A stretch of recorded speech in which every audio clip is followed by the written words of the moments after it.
ต้นจะปลาลาย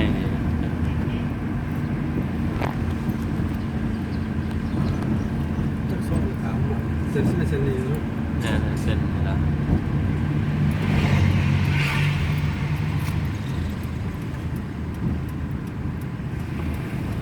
ตามไปเลยละ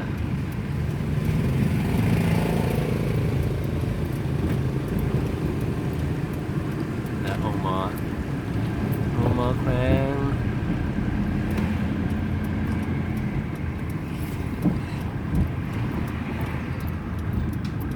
แต่ก่อนหายากวันทีไปทั้งคนดิ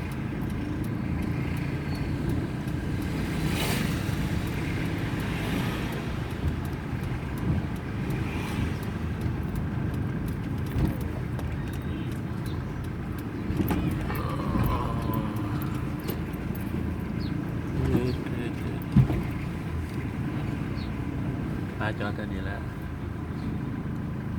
สุดก่อนเขาไปจอดอยู่พุ่นกลับมานี่ เดี๋ยวอาจารย์ลงอย่างนี้ก่อนนะครับ